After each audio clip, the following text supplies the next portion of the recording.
So how did that feel compared to the first time? Anyone want to share? You wanted to hit her. As the commentator, I was like hesitant on what to say. I didn't know how far, so I was giving her direction, but I felt it was more difficult to be doing what I was doing now instead of just stating. So it was even harder for you to do. Interesting. So she started to draw a square or rectangle, and I said, "Oh, look, you're drawing a dresser." And then the next line started going across, and I was like, "Oh, she really is drawing a dresser." And I said, "What are you really going to draw?" She said, "A house." But so I was just able to completely detour her by just interjecting early. Right. Yeah. Yes, I'm like, of course I'm wanting to talk to you, Chloe. Go on. She became very defensive on what I was like saying. So then she would start to draw something, and then the minute I said something, you could kind of tell she was changing what she was going to draw because I was telling her that. So she became, so interesting. So going back to, we're all adults and we're all just having fun. Even in this reaction, like even in this little interaction, she became defensive. Like it's just so funny of human nature how it plays out. And even going back to this with the dresser, like all of a sudden she switches. Anything else? Oh, yeah. As the commentator, it felt like what I normally do.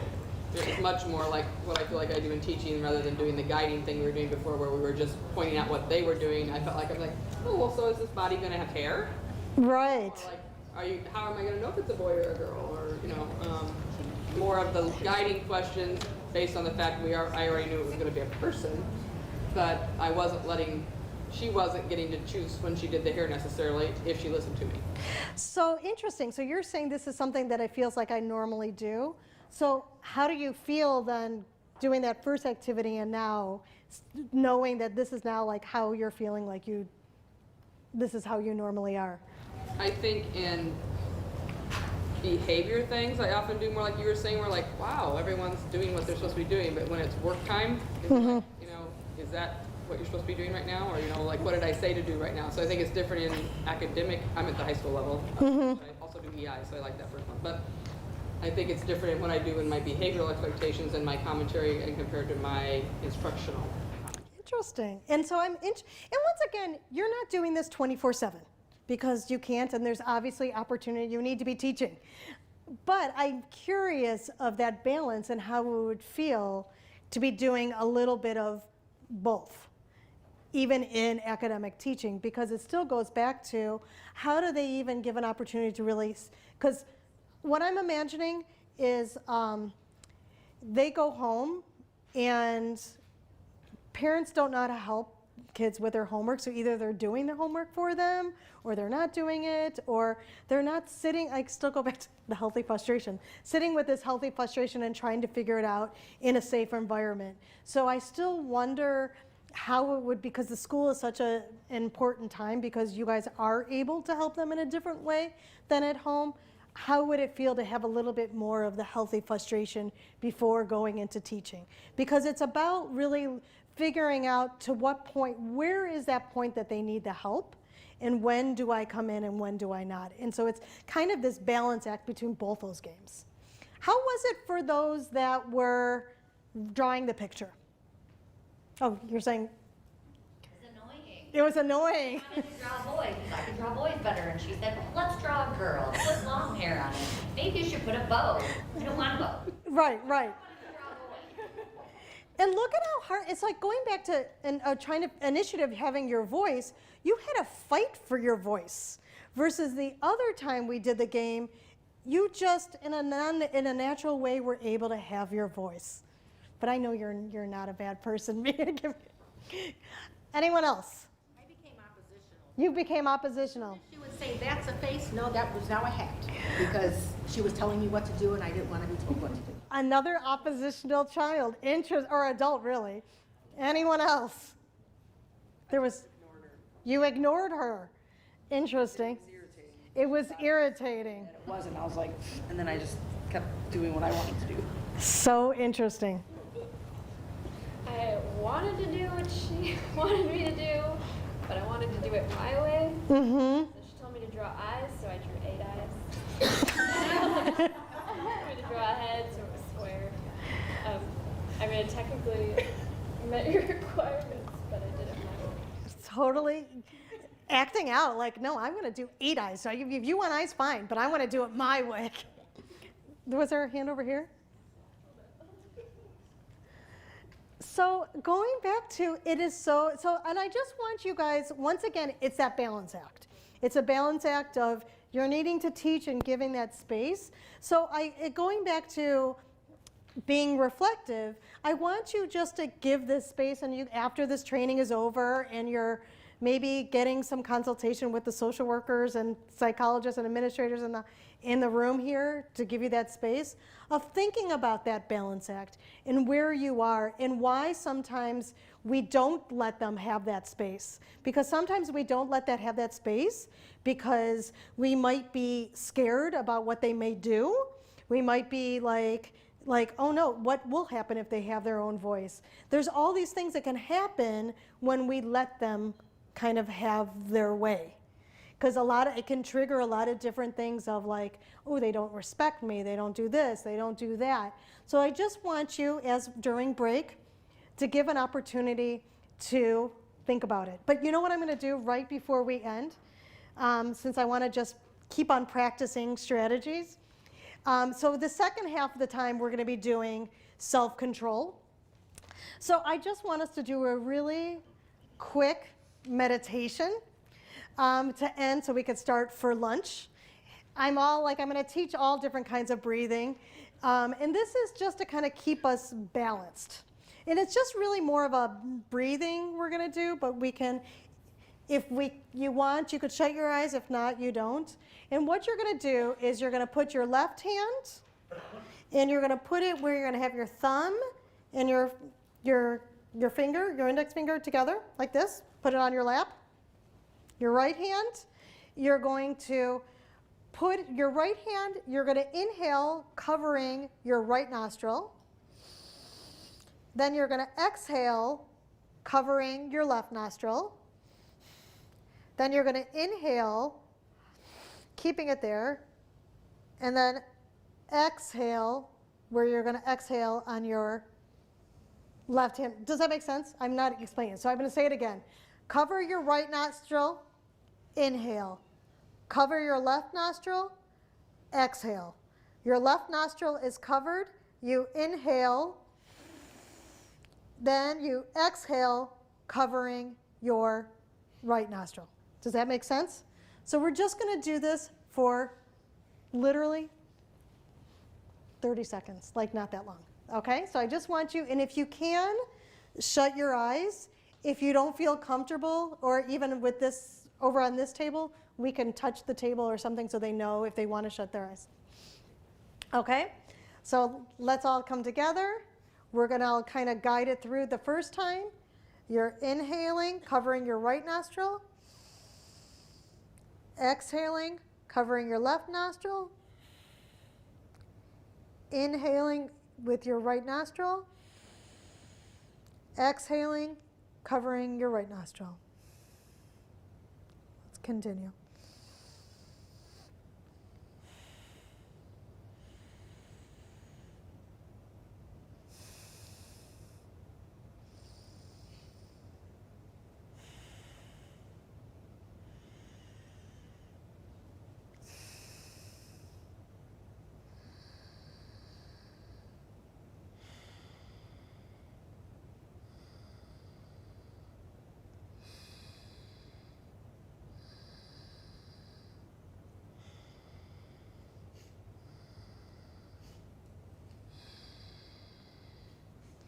Inhale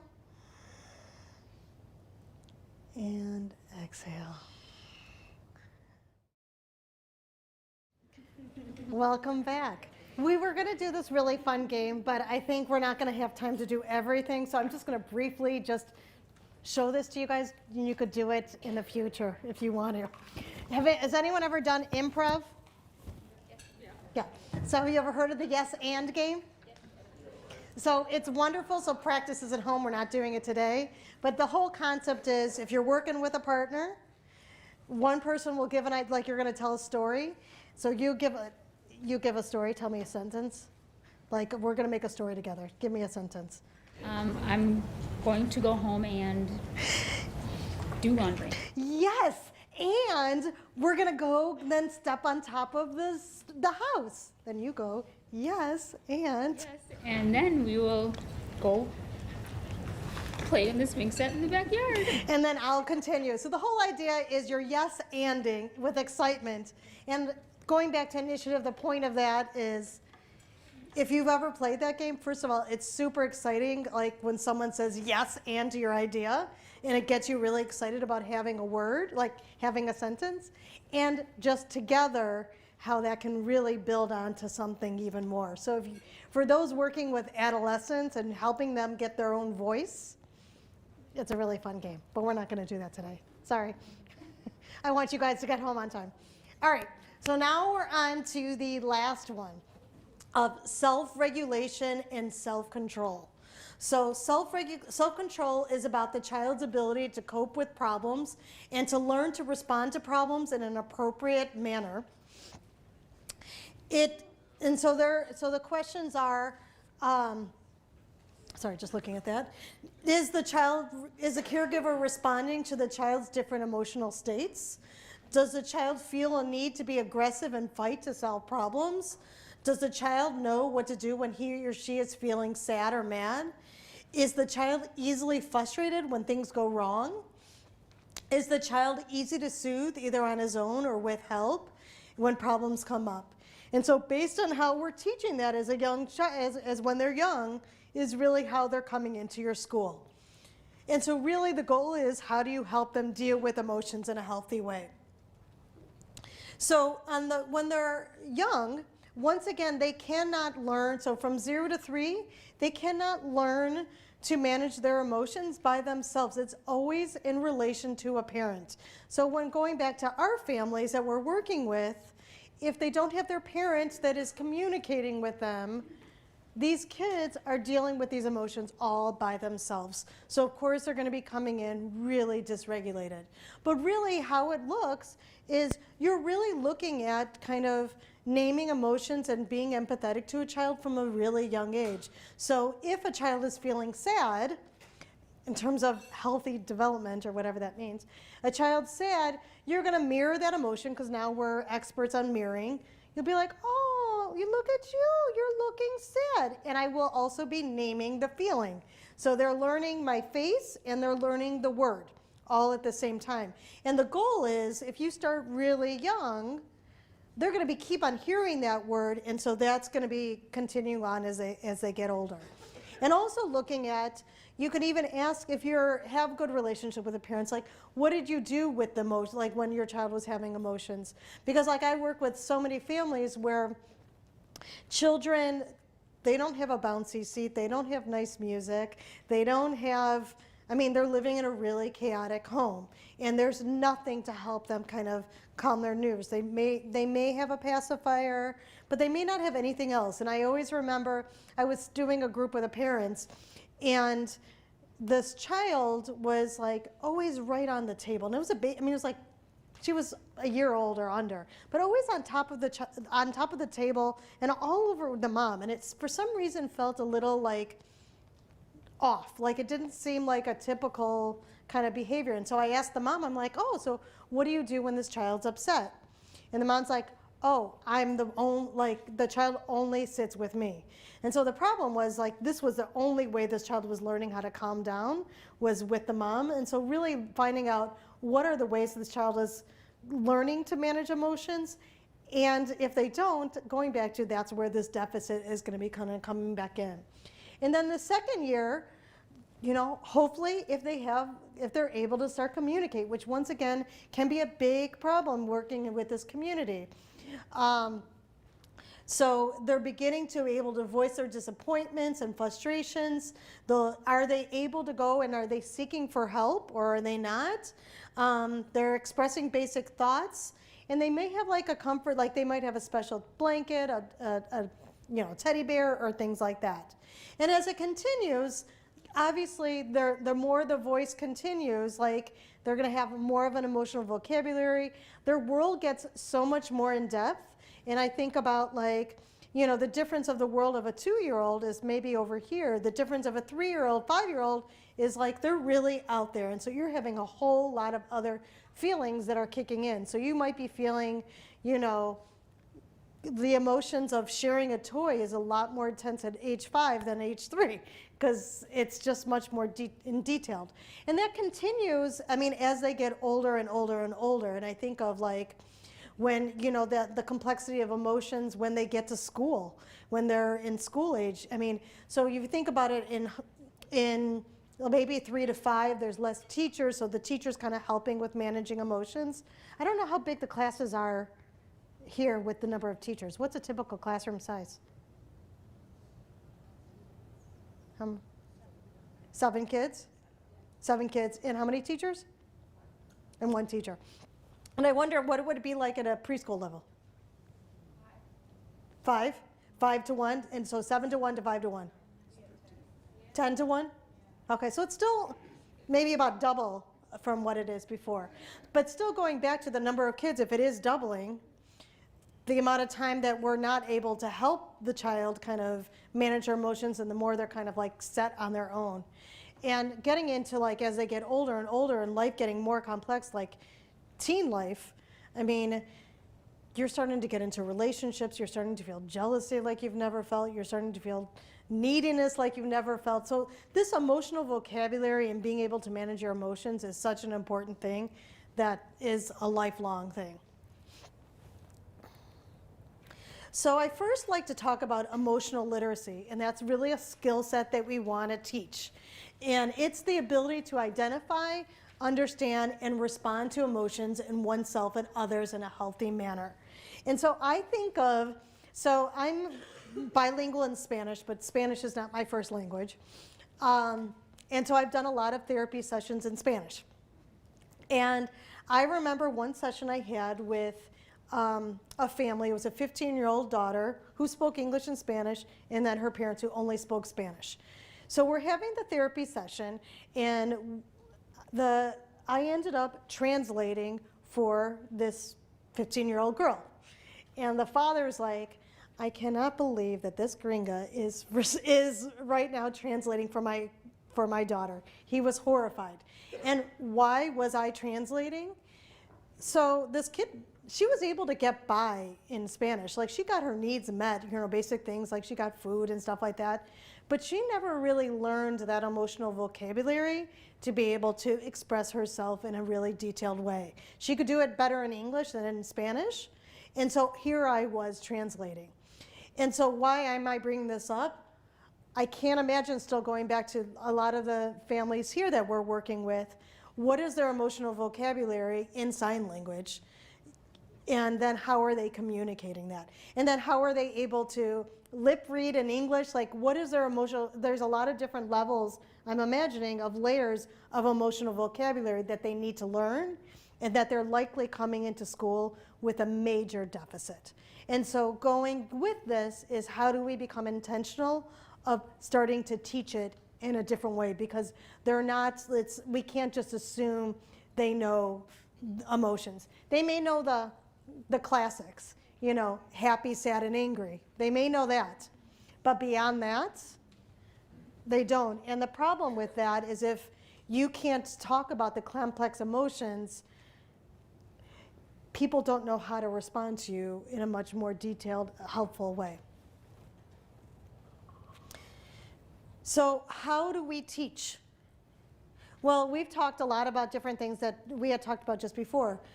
We express our own feelings in a healthy way, so exactly what we had talked about just before, like, yeah, I'm feeling, you know, I need to really work on me being more patient. I was really struggling with this. Use your own feelings, because we're all human beings. We give children permission to be able to express their emotions.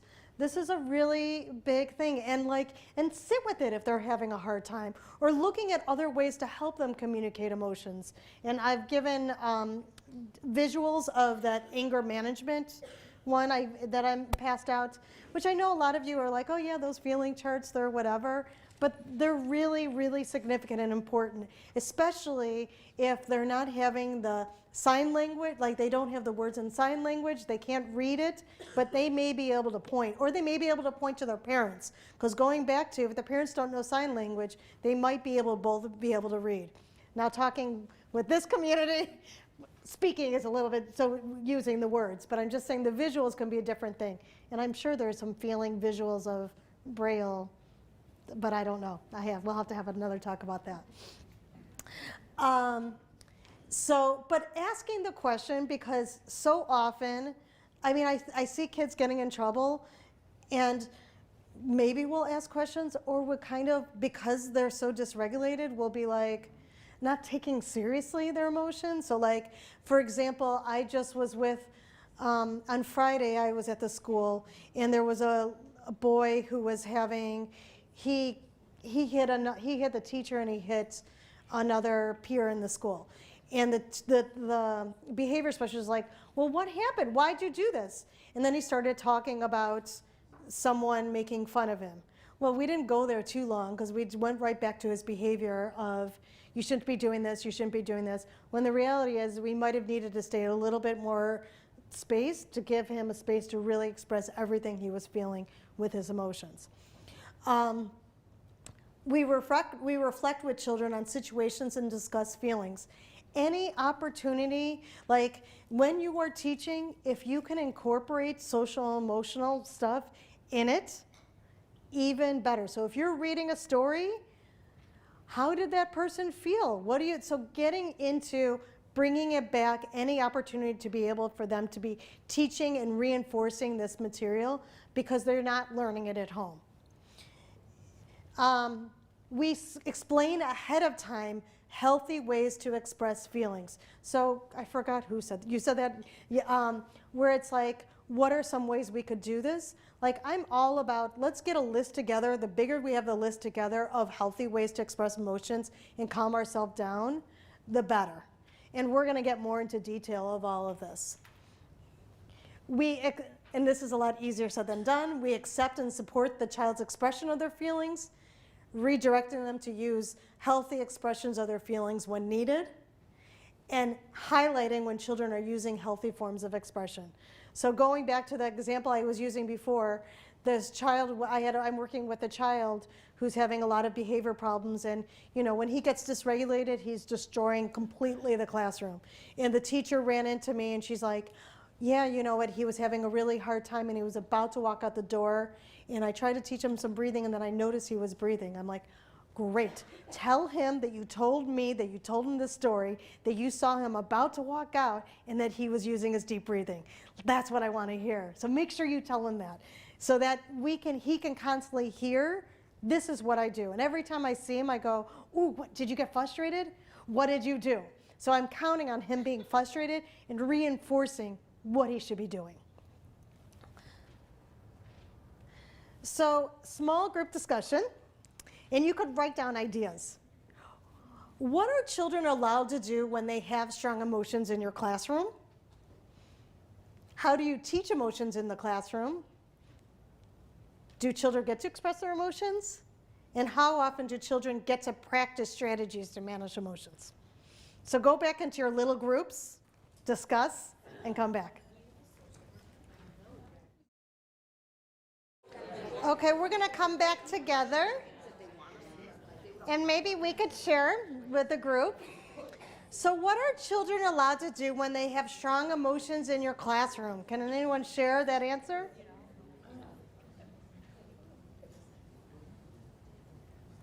Yes? Ask for a break. Ask for a break. Okay. Deep breathing. Deep breathing. Okay. Anything else? They started doing a morning meeting.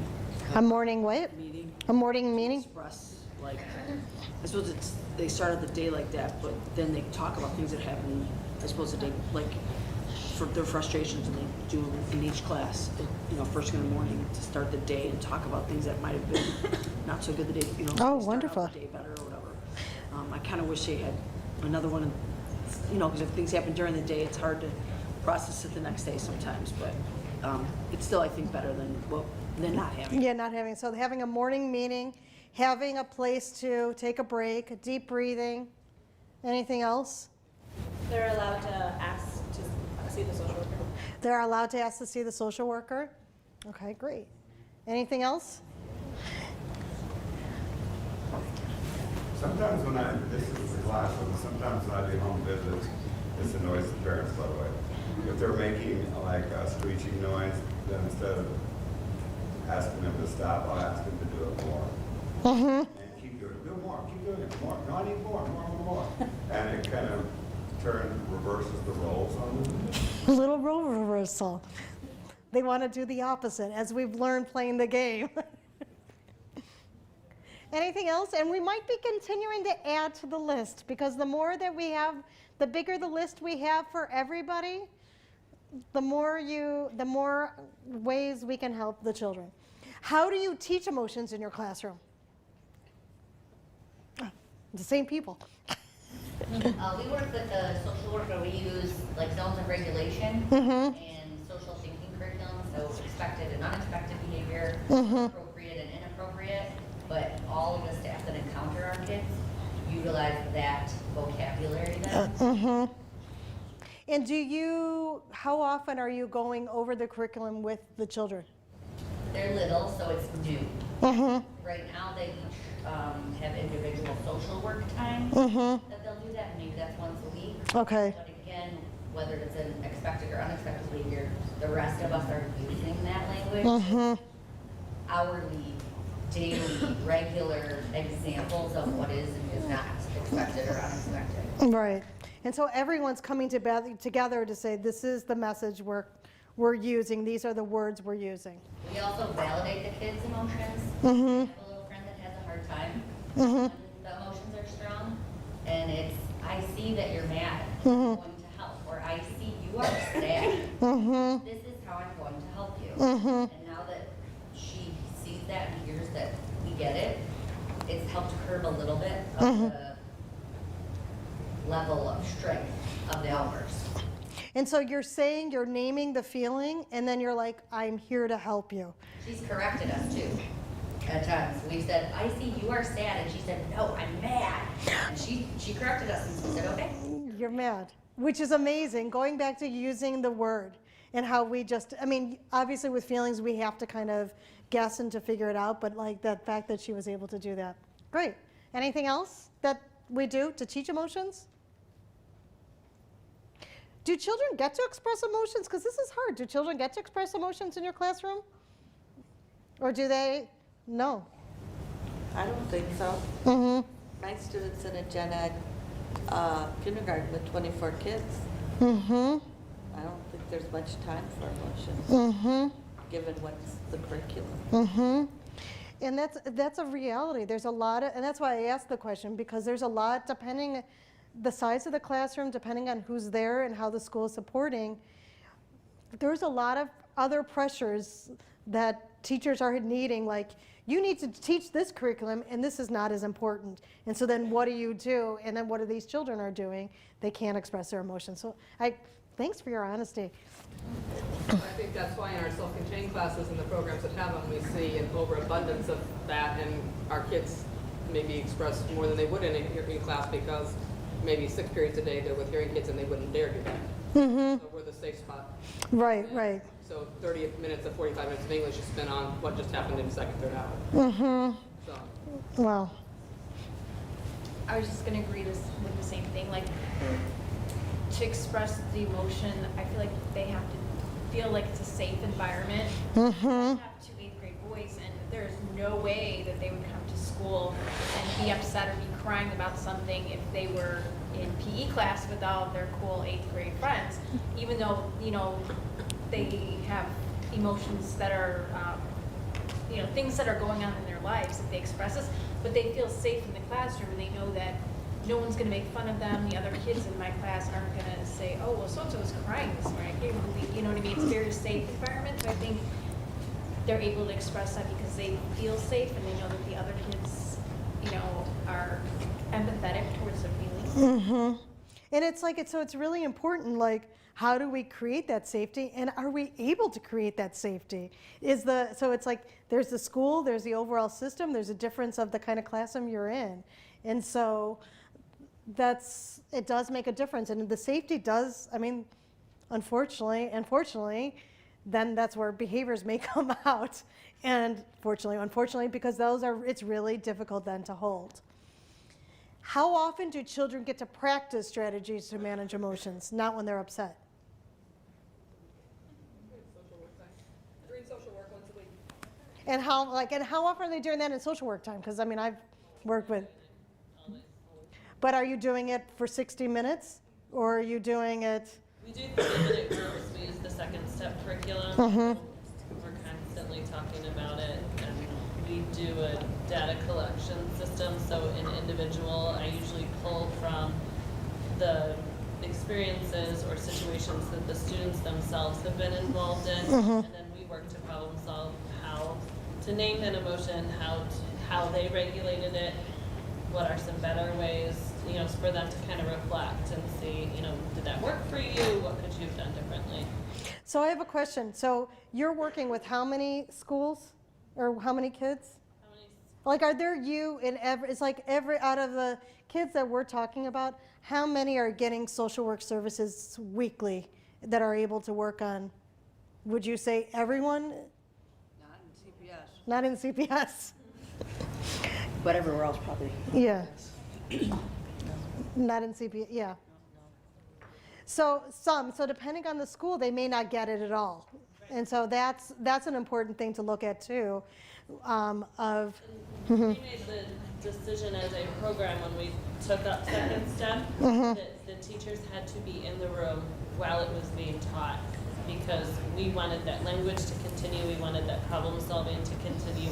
I can only do so much 30 minutes once a week, but if they learn the strategies, if they learn the steps, they can help to prompt for, do you need to calm down? What are your calming down steps? This sounds like a problem, what should we do first? And help prompt and walk through those processes. That's where the importance, I don't know, in like CPS, like, is there any social workers? And there's like one in like, oh yeah. Only one person. In like how many schools?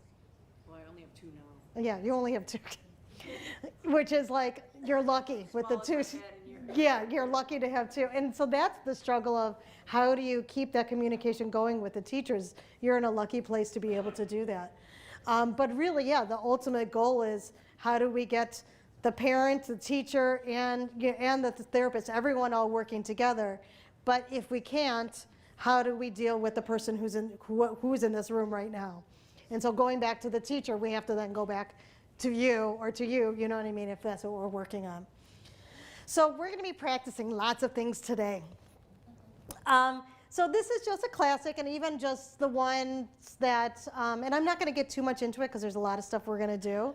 But still going back to that anger management one, that sheet that I had passed out, why I love it is to help children talk about feelings beyond anger.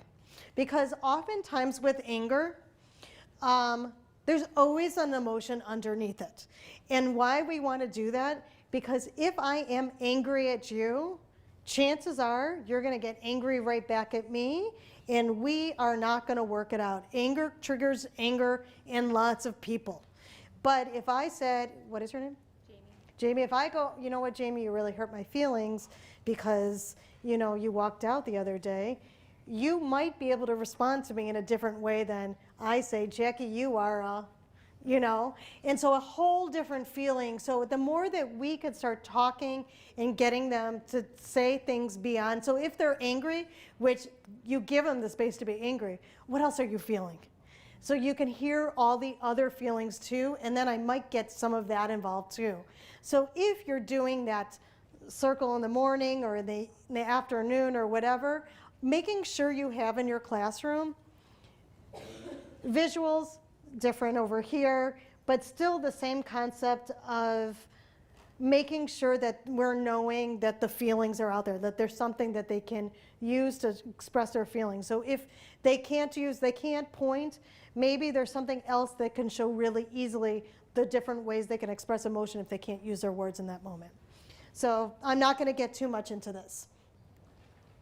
So I'm just going to give a lot of fun activities of ways to manage emotions.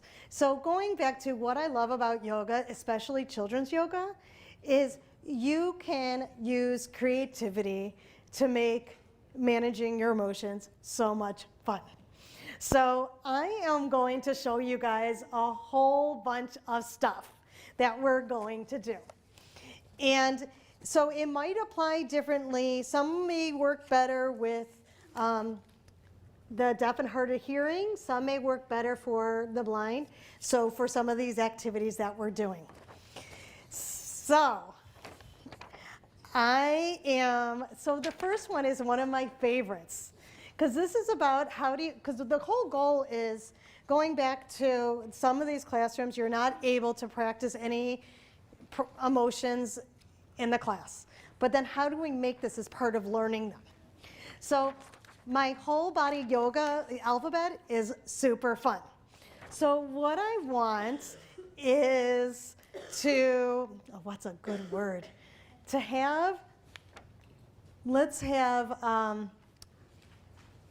Let's get 5 volunteers up here. Can anyone have 5? Come on up. Come. We need 3 more. Come, go. 1 more. And you guys are going to play a game to guess what they're going to spell. We need 1 more person.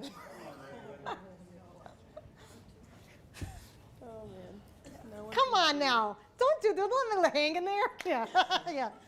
Okay. So you're going to do this. Okay. And take some deep breaths while you do. Oh, wait, no. It's going to be her first. I was like, yeah, I was like, okay. Oh, great. Okay. Which way am I facing? This way? Okay, and then you guys are going to guess what the word is. 1, 2, 3. And you can look at the thing. Yeah. It'll be different. This is not going to be work. I told you, some are going to work better. If they're reading left to right. Am I backwards? Yeah, I was confused. I was backwards. Okay, go back. Go move it back. Go back. Do you know? You guys know what I'm spelling, don't you? Okay. 1, 2. Now it's perfect. 1, 2, 3. The points don't matter. It's not a C. This is what letter is this? C. What letter is this? What letter is this? What letter is this? Child. And what letter is this? D. Child. So if you're there, you could also be taking some deep breaths. And we just learned how to spell. Come on now, give them a round of applause. So if they are going back to your learning, your letters, and this is for little ones, but if you're learning your letters, how fun and cute would that be to be able to not just learn how to write it, you can actually become it. And that could be super cool. And if they're needing a break, and you can use it where it's like, okay, yeah, let's take some deep breaths while you're doing this. 1, 2, and this is a good stretching. You can make it really fun. You could use total your creativity with this, with letters, and learning how to spell. Okay? That's number 1. Let me see if the other ones. Some fun breathing. So going back to the deep breathing, it's like, yeah. It's like sometimes I feel like there's some people who hate the deep breathing. So depending on what children like to do, you could do a lot of cool breathing. And so I'm going to